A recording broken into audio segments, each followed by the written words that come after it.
Un saludo cordial, hermanos y hermanas. En esta mañana, la clase para hoy se encuentra en el libro de Isaías, y ya pronto vamos a hablar de eso.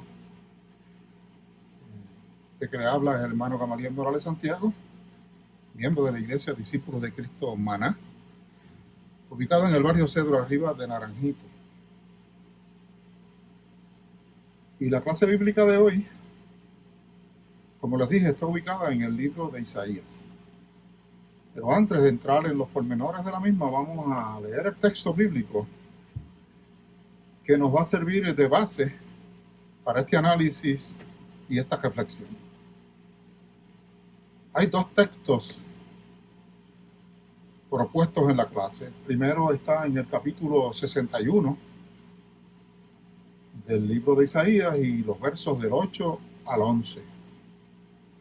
Y la segunda parte, que se encuentra en el capítulo 62, los versos del 2 al 4. Y voy a dar lectura a esos dos textos. Leemos así: porque el Señor ama la justicia y odia el robo y el crimen. Él les dará fielmente su recompensa y hará con ellos una alianza eterna. Sus descendientes serán famosos entre las naciones. Todos los que los vean reconocerán que son un pueblo que el Señor ha bendecido. ¿Cómo me alegro en el Señor? Me lleno de gozo en mi Dios, porque me ha brindado su salvación. Me ha cubierto de victoria. Soy como un novio que se pone su corona o una novia que se adorna con sus joyas. Porque así como nacen las plantas de la tierra y brotan los retoños en un jardín, así hará el Señor que brote su victoria y que todas las naciones entonen cantos de alabanza. Capítulo 62, versos 2 al 4. Las naciones verán tu salvación. Todos los reyes verán tu gloria. Entonces tendrás un nombre nuevo que el Señor mismo te dará. Tú serás una hermosa corona real en la mano del Señor tu Dios. No volverán a llamarte abandonada, ni a tu tierra le dirán destruida. Una vez más, mis hermanos, un saludo fraternal para todos y todas. En esta mañana que Dios tiene a bien regalarnos, ¿verdad? Y yo espero que la clase de hoy sirva de conocimiento, por un lado, de aliciente para las situaciones que estamos viviendo y en general de bendición para todas las vidas que me puedan estar escuchando y viendo en esta hora. Como les dije, estamos en el libro de Isaías en el Antiguo Testamento y es importante que veamos algunos aspectos de este libro para una mejor comprensión del texto bíblico que tenemos para la clase. El libro de Isaías contiene 66 capítulos y se divide en tres grandes partes. La primera parte se ha llamado el primer Isaías y cubre los capítulos del 1 al 39. Nos habla del profeta Isaías de Jerusalén en el contexto histórico de la segunda mitad del siglo 8 a.C. La palabra profética se dirige en estos capítulos a los habitantes de Judá y de Jerusalén, su capital.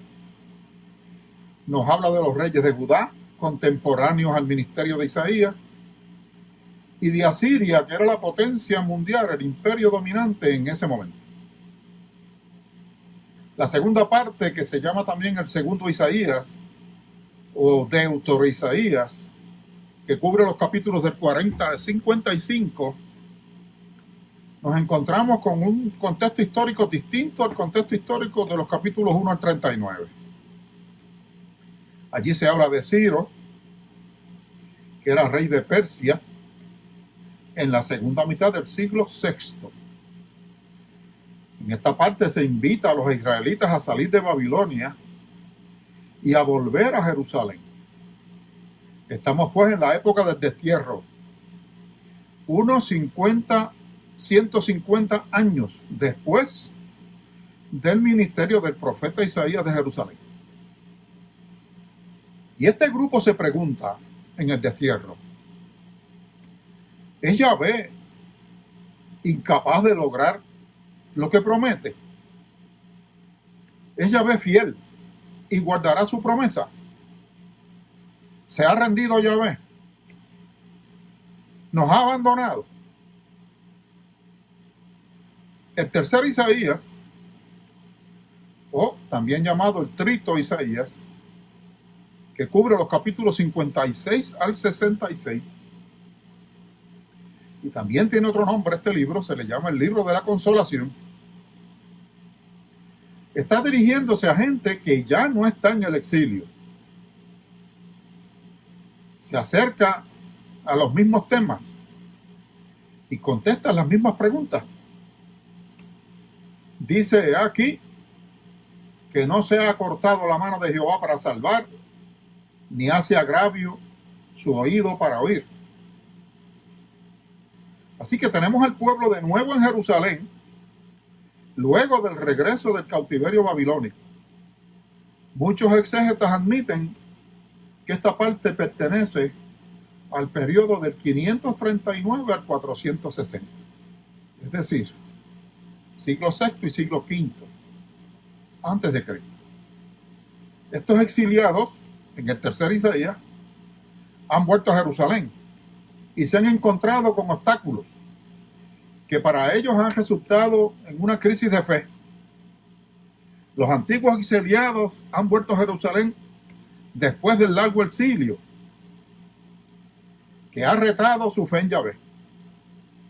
Ciro de Persia ha desarrollado un proyecto que consiste primero en acabar con los babilónicos y segundo,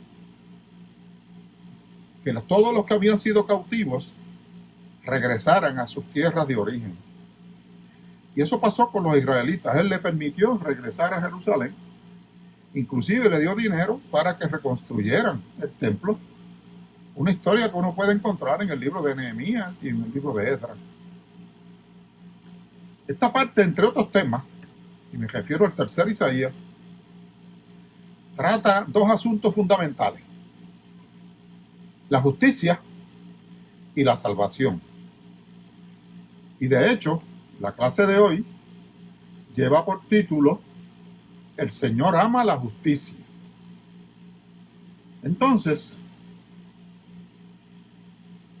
la constancia y la fidelidad de Dios en el cumplimiento de sus promesas y designios se atribuye a su justicia, al punto de que esta expresión, su justicia, aparece en el tercer Isaías 28 veces. ¿Cómo se entiende justicia en el tercer Isaías? Justicia en este contexto es la misericordia fiel de Dios manteniendo su plan salvífico. O sea, cómo Dios mantiene su fidelidad sin dejar atrás su plan de salvación para el pueblo. Y esa salvación tiene dos claras manifestaciones. Por un lado se define como liberar, libertar, rescatar, y por otro significa reagrupar, reconfortar, consolar. El destinatario de la acción salvadora y justificadora es el pueblo, frecuentemente invitado a volver, a buscar y a escuchar a su Señor y a alabarle, a aclamarle, a alegrarse en ese Dios y en la acción que Él realiza y ha realizado. Con estos asuntos en mente, vamos a ver entonces el texto de la clase de hoy. Arrancamos entonces en el verso 8, donde dice: porque el Señor ama la justicia y odia el robo y el crimen, Él les dará fielmente su recompensa y hará con ellos una alianza eterna. La implicación aquí es que el Señor rechaza y detesta la injusticia. El que habla ya no es el siervo Mesías, sino Yahvé. Israel disfrutará de las bendiciones que aparecen en los versículos 5 al 7, que no son parte de nuestra clase, pero los voy a leer. Y extranjeros apacentarán vuestras ovejas, y los extranjeros serán vuestros labradores y vuestros viñadores. Y vosotros seréis llamados sacerdotes de Jehová, ministros de nuestro Dios seréis llamados. Comeréis la riqueza de las naciones, y con su gloria seréis sublimes. En lugar de vuestra doble confusión y de vuestra deshonra, os alabarán en sus heredades, por lo cual en sus tierras poseerán doble honra y tendrán perpetuo gozo. Ahora Israel vivirá una doble porción de alegría. Vale la pena notar que Israel sufrió vergüenza como resultado de su pecado y de su falta de fe en Yahvé. Pero habiendo pasado por un largo y doloroso exilio, Yahvé ahora ha tomado la determinación de redimirlos y bendecirlos. Desde el principio ese había sido el propósito de Yahvé, componerlos en el exilio. Dios nunca pretendió destruir a Israel, solo quería romper su obstinación y su terca determinación de seguir su propio camino en lugar de confiar en Yahvé.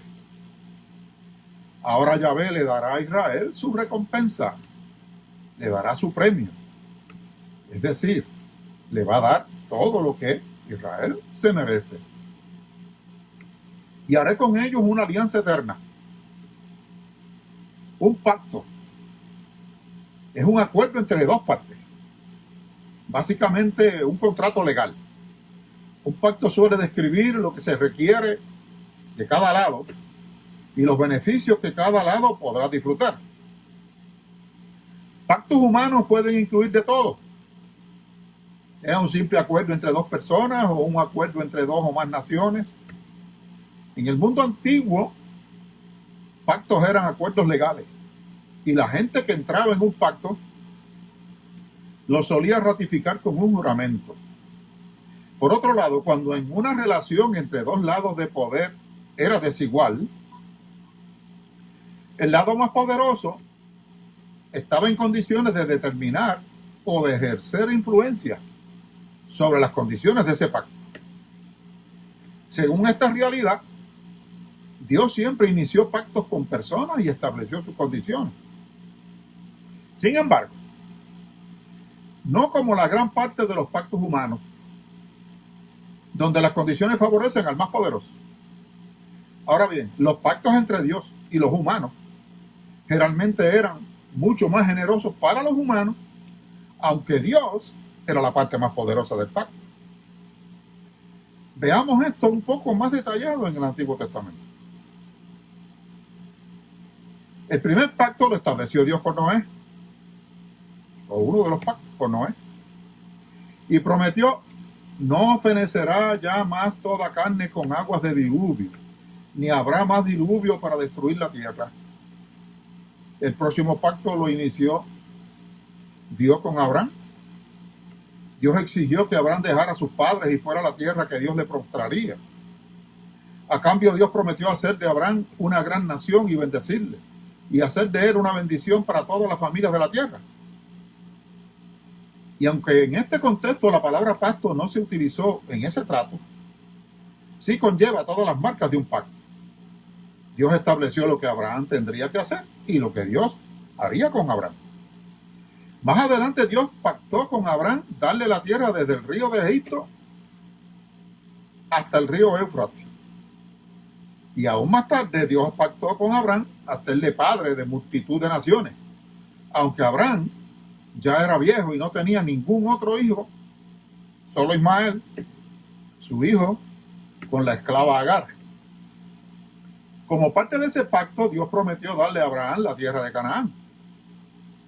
Dios renueva ese pacto también con Moisés, y luego con Josué, y después con Joaida, y después con Ezequías, y después con Josías, Y después con David, ¿qué es lo que quiero hacer notar?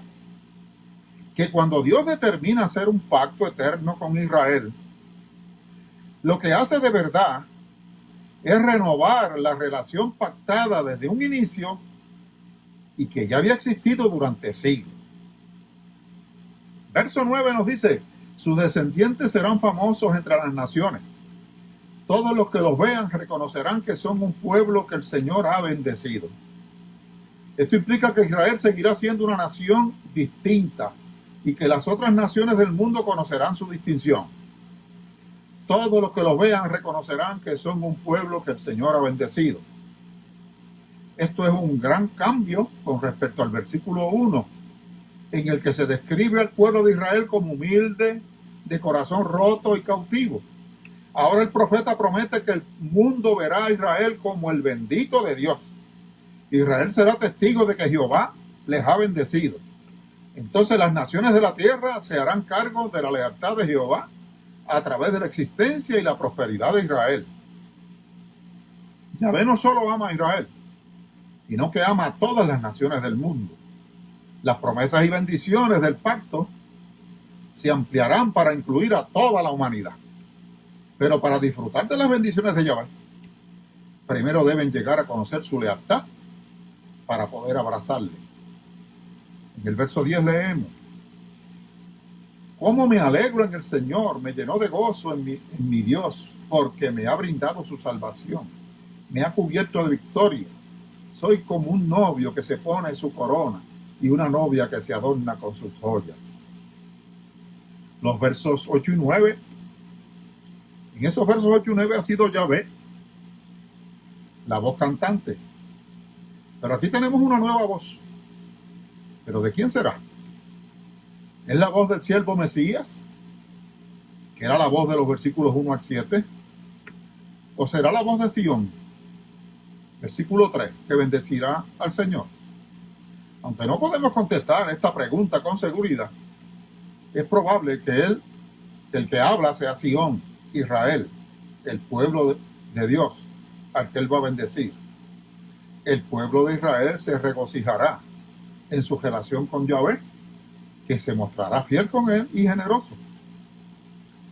Me ha cubierto de victoria, verso 10. Soy como un novio que se pone su corona o una novia que se adorna con joyas.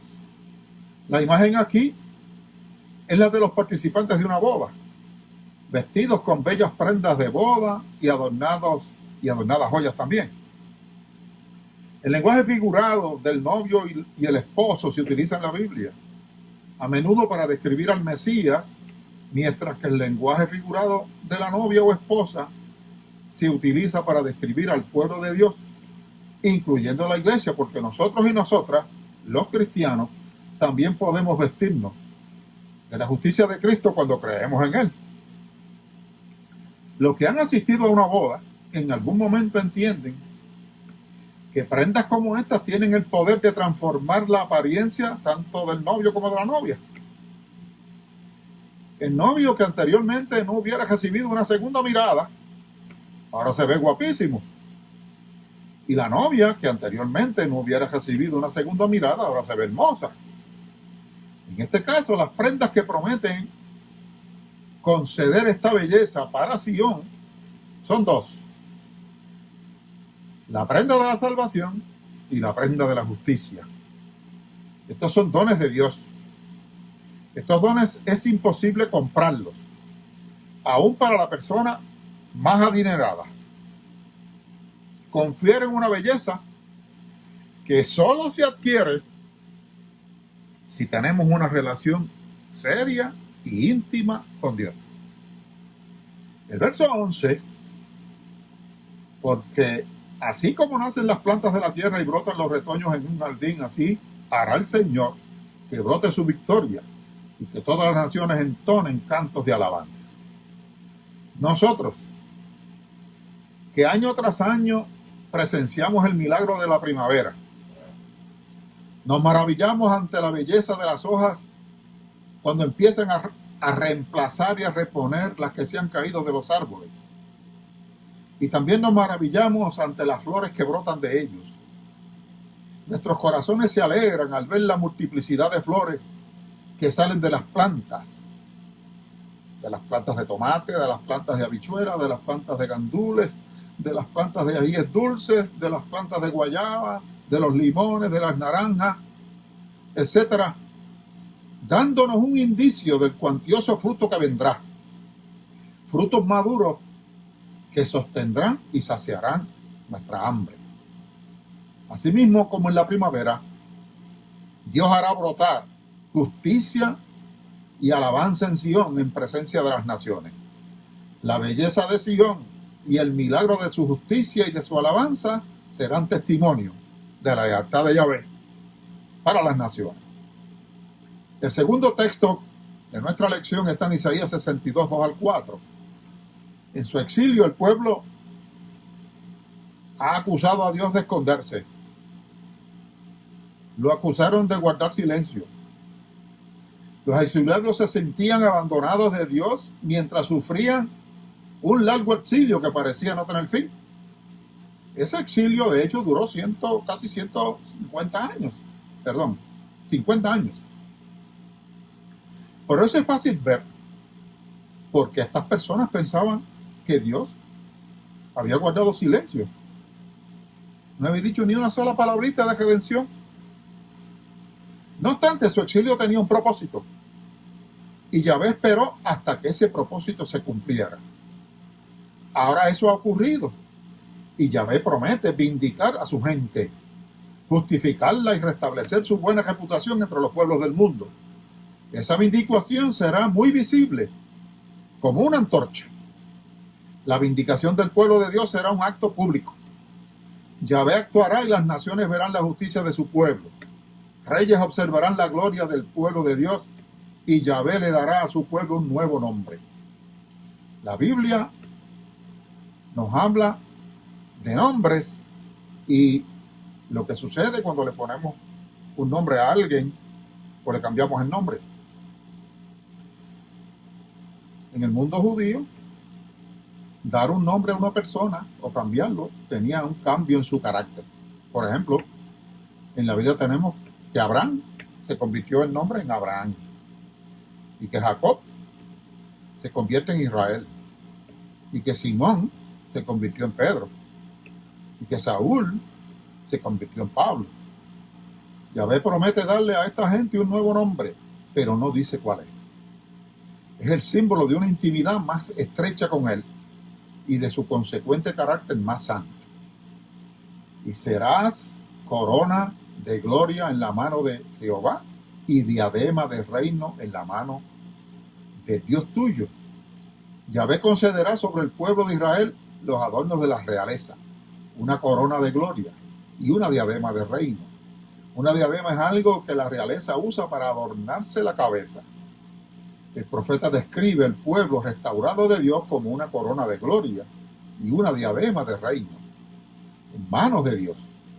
Esta es una manera poética de decir que Israel será símbolo de la gloria de Dios y una de las más queridas posesiones de Yahvé. Y hasta ahí llega el análisis de nuestro texto. ¿Y qué implicaciones podemos deducir para nosotros y nosotras hoy de este estudio? Estamos viviendo momentos nuevos en el mundo, difíciles, agobiantes, desesperantes, complicados, y peor aún, nos embarga una sensación de impotencia y no vemos la luz al final del túnel, igualito que el pueblo cuando estaba en el destierro babilónico. Todo esto provocado, como ya sabemos, por la pandemia del coronavirus a nivel mundial. Y muchos se preguntan, ¿dónde está Dios en este momento? ¿Por qué permite Dios que esto le ocurra a la humanidad? ¿Acaso nos está probando? Y si es así, ¿por qué lo está haciendo? ¿Se olvidó Dios de nosotros y nosotras? Y esas mismas preguntas se las hacían los exiliados judíos en Babilonia. Tenían una total desesperanza y perdición de fe en las promesas de Yahvé. ¿Saben? Hermanos, los humanos sufrimos por muchas razones, por nuestros errores, por las faltas de otros contra nosotros y por la injusticia. Claro, cuando sufrimos por nuestros errores, obtenemos lo que merecemos. Ahora, cuando sufrimos por causa de lo que los otros nos hacen o por causa de la injusticia, nuestro Dios se molesta, se enoja. Dios recompensará a los que sufren por la injusticia. Dios saldará esas cuentas. Cuando nosotros y nosotras en la iglesia, por la gracia de Dios en Cristo Jesús, alcanzamos la santa indiferencia tocante a los asuntos de este mundo, entonces Dios pone a trabajar a los que ha liberado. Servirle es la libertad perfecta, el honor más grande. Todos los creyentes son hechos reyes y sacerdotes para nuestro Dios, y siempre deben conducirse como tales. Los que sirven al Señor tienen razón para decir que tienen la porción valiosa y para regocijarse en eso. En la plenitud de los goces del cielo recibiremos más del doble por todos los servicios y sufrimientos. Dios ama la verdad y por lo tanto odia toda injusticia. En adición, Dios es más grande que nuestros temores, es más grande que nuestras angustias, es más grande que nuestros miedos y sobre todo, ese Dios cumple sus promesas. Pero ¿sabe algo, hermano? Las cumple en su tiempo, no en el nuestro, ni en el tiempo de nuestros caprichos. ¿Saben por qué? Porque Él tiene propósitos. Y por lo menos yo voy a señalar 4 razones por las cuales no debemos temer. La primera es porque nosotros somos hechura especial de Dios. El Salmo 139, los versos 13 al 16, nos presenta una hermosa descripción de la actividad y el cuidado de Dios de nuestra creación. Y allí dice así: porque tú formaste mis entrañas, tú me hiciste en el vientre de mi madre, te alabaré porque formidables, maravillosas son tus obras. Estoy maravillado a mi alma y mi alma lo sabe muy bien. No fue encubierto de ti mi cuerpo, bien que en oculto fui formado y entretejido en lo más profundo de la tierra. Mi embrión vieron tus ojos, y en tu libro están escritas todas aquellas cosas que fueron luego formadas, sin faltar una de ellas. Los creyentes no debemos temer, porque no somos un accidente en esta naturaleza, ni llegamos a este mundo por un error. Independientemente de lo que creamos, hemos salido de las mismas manos de Dios, el Dios sabio, el Dios creador, el Dios amoroso, el Dios misericordioso, el Dios justo, que nos ha creado con un propósito, para que seamos alabanza de su gracia. Para que seamos alabanza de su gracia. En segundo lugar, no debemos temer, porque Dios ha prometido estar con nosotros y nosotras en medio de los mayores peligros y dificultades. No importa qué tan grande sea la situación por la cual estemos pasando. Por ejemplo, la pandemia que nos arropa, que nos acecha, que nos está matando. Que nuestro hogar está hecho pedazos. No importa que nuestro matrimonio esté pasando por dificultades. Que tengamos un ser querido en el lecho de muerte. O que sintamos que nadie nos comprende. O que nuestra situación económica se vino abajo. Que el cautiverio por el coronavirus se ha hecho insoportable. No importa cuán amarga o difícil sea nuestra situación, Dios ha dicho que no nos ahogará y que el fuego no nos quemará y que estará con nosotros y nosotras en el valle de sombra y de muerte para que lo caminemos confiados en la victoria que Él nos va a dar. ¿Cuántos alaban a Dios? Y tercero, no debemos temer porque somos objetos de su amor y misericordia. Una de las declaraciones más hermosas del amor se encuentra en Cantares 8:7, donde dice: las muchas aguas no podrán apagar el amor, ni lo ahogarán los ríos. Y en Oseas 11 tenemos otra declaración, donde nos dice y se describe el amor inmutable de Dios hacia su pueblo. Siendo pues nosotros y nosotras objetos de tal amor, no hay razón para temer. Y por último, No debemos temer porque Dios quitará todo obstáculo que impida que su pueblo alcance lo que Él ha prometido. Luego de recordar a su pueblo los milagros que hizo en el pasado, para llevarlo a la tierra prometida, Dios promete convertir el desierto en un oasis. No importa qué tan árida parezca nuestro desierto, podemos tener la seguridad de que Dios, a su tiempo, lo convertirá en un oasis. No hay obstáculos, por grandes que parezcan, que pueda impedir que el pueblo de Dios alcance la realización a la cual Él nos ha llamado.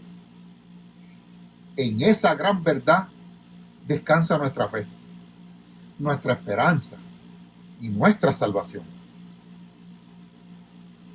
Hermoso texto, hermosas palabras, hermosa clase. Hermanos y hermanas, les exhorto a estar siempre en oración, a no perder la fe, a confiar en Dios. Él sabe lo que tiene que hacer y lo va a hacer siempre en beneficio de nosotros, aunque nos parezca que no es así, como le pasaba al pueblo en el destierro babilonio, que pensaban que Dios había desaparecido. No, Dios estaba allí. Y es el Dios del tercer Isaías que ahora viene y les habla de que los va a redimir, que van a ser un pueblo escogido, bendecido por Dios. Nosotros también somos bendecidos como cristianos. ¿Sabe por qué? Porque hubo uno que pagó el precio, se llamó Jesús de Nazaret, en la cruz del Calvario. Y Él creó el camino de la salvación, de la justificación, para nuestra vida y nuestra salud. Que Dios les bendiga. A continuación, vendrán los cánticos especiales y luego nuestro pastor tendrá la predicación para el día de hoy. Que Dios les bendiga, que Dios les guarde y hasta una próxima ocasión. Les ama Gamaliel. Chao.